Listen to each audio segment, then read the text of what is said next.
Sir, I would like to make a few observations so that the Honorable Minister will make a note about the way in which these institutions are being run. It is a good thing that these institutions have been started, but at the same time, we are suffering from lack of coordination in regard to our technical education.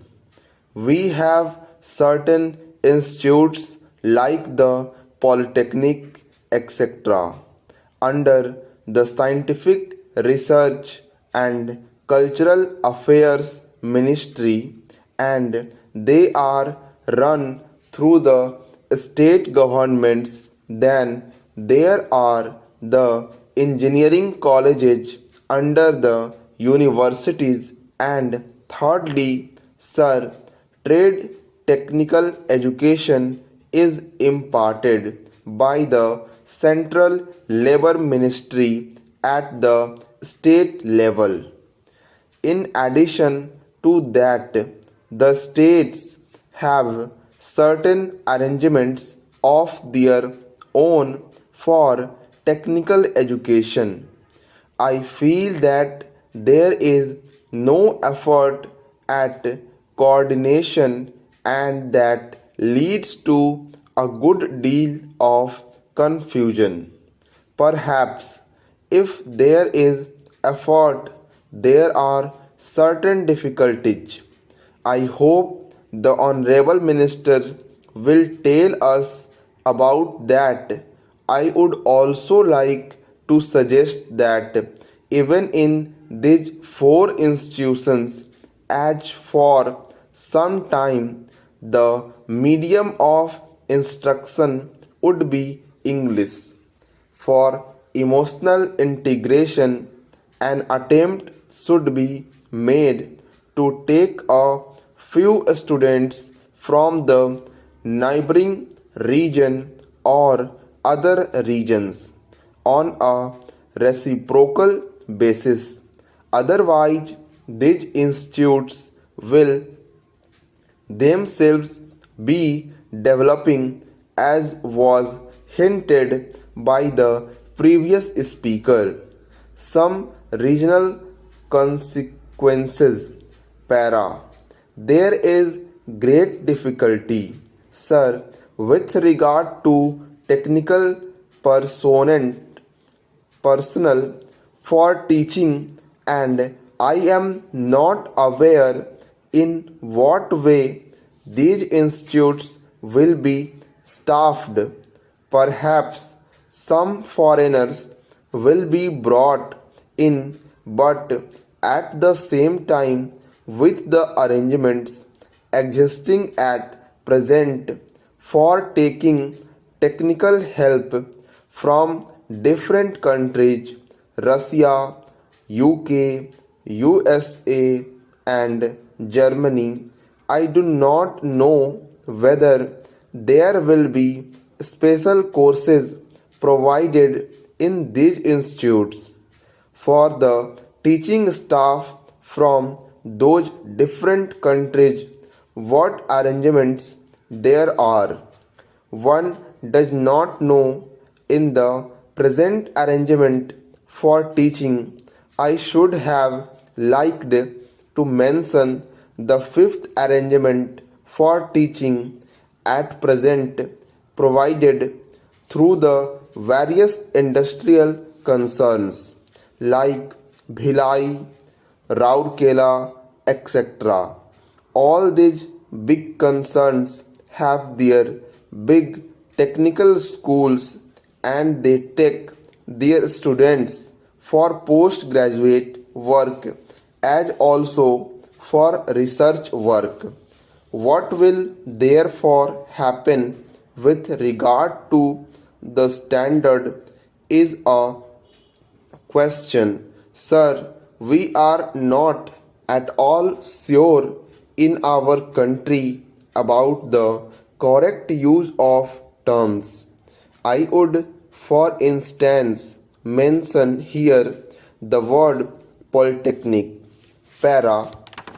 They have one school, and even if there is rearrangement for starting another subject, no effort is made, and no sooner they feel they should give guarantee of some sort of technical education without proper inquiries with regard to the possibilities for employment and the various mineral resources, etc., and the basic education that should enable the students to enter the polytechnics, to have the training where it is available. These polytechnics are started. Para. Similarly, there is some confusion about the use of the word university. We have the Roorkee University for one subject, which engineering, so it seems there is going to be one university for one faculty.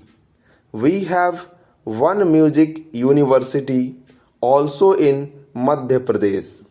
We are going to start, I am told, perhaps a university only for agriculture.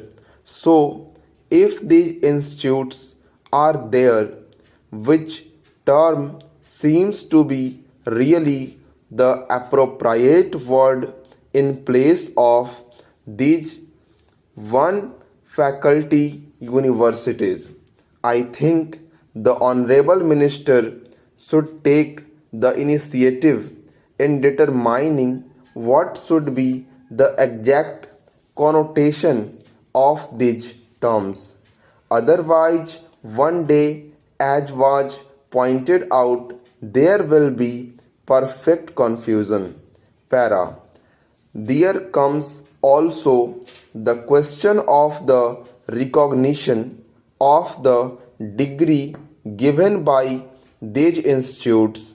Of course, if the training with the special facilities available and the specially recruited staff available is of a high standard, naturally people would be very anxious to recruit the people who have passed out from there in the beginning. There will not be any trouble with regard to making use of the graduates turned out from there.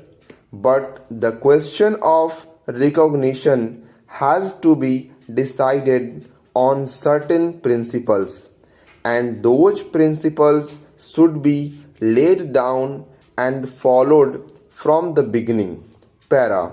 Now, I would like also to mention the question about scholarships.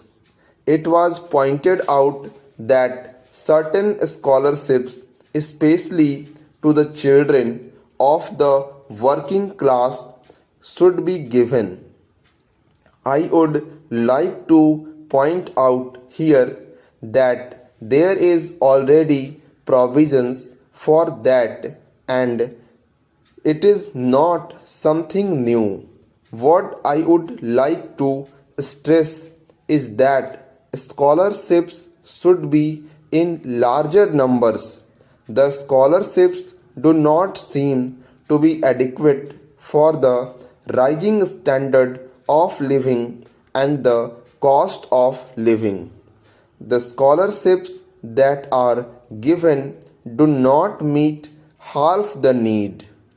There is yet another matter which the Honorable Minister is the proper person to inquire about, and that is the merit scholarships that are available in different states to students for technical subjects or to other students who pass with very high marks are not given by the states if they read outside the state.